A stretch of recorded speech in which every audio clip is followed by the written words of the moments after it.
வாங்க கடுகு பொடி செய்வது எப்படின்னு பார்க்கலாம். அதுக்கு என்னென்ன பொருள்னு பார்க்கலாம். பூண்டுங்க, காஞ்ச மிளகாய், வர கொத்தமல்லி, கொஞ்சம் துவரம் பருப்பு, கடுகுங்க, இதுலேயே கடலைப்பருப்பு உளுந்து பருப்பு கொஞ்சம் சேர்த்துருக்குறோம், கருவேப்பிலைங்க, தேவையான அளவு உப்பு சேர்க்கணுங்க. வாங்க ஃபஸ்ட்டு துவரம் பருப்பு கொஞ்சம் வறுத்துக்கலாம்.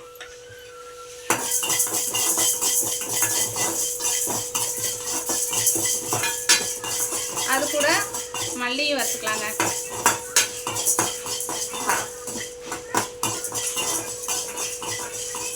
வரமிளகாய்,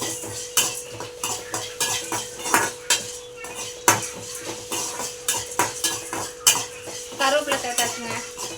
பூண்டு ஒரு பல்லு சேர்த்துக்கணுங்க எப்போவுமே.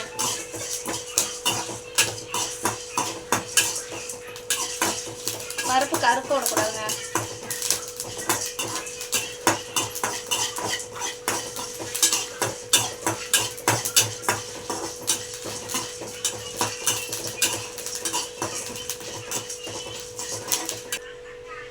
கடுகு வறுத்துக்கணுங்க.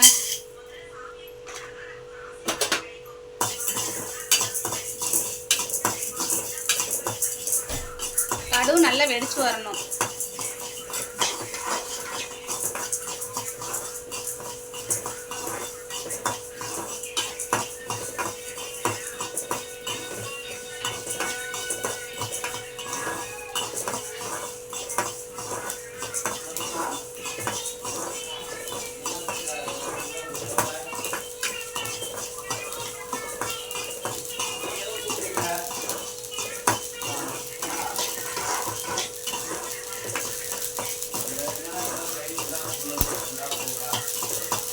அடுப்பு சிம்மில் வச்சு வறுக்கணுங்க. அவ்வளோதான், வறுத்தாச்சுங்க.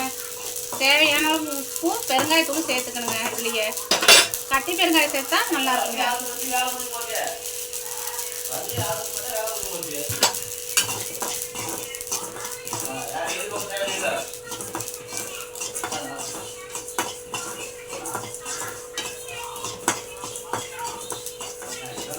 அவ்வளோதாங்க, வறுத்தாச்சுங்க.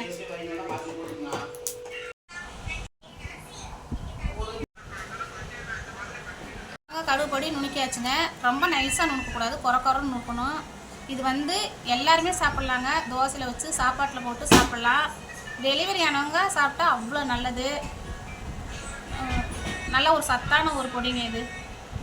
நெய் ஊற்றி சாப்பிட்லாங்க, இல்லைன்னா நல்லெண்ணெய் சேர்த்து சாப்பிட்லாங்க. எது சேர்த்து சாப்பிட்டாலும் ரொம்ப நல்லதுங்க உடம்புக்கு.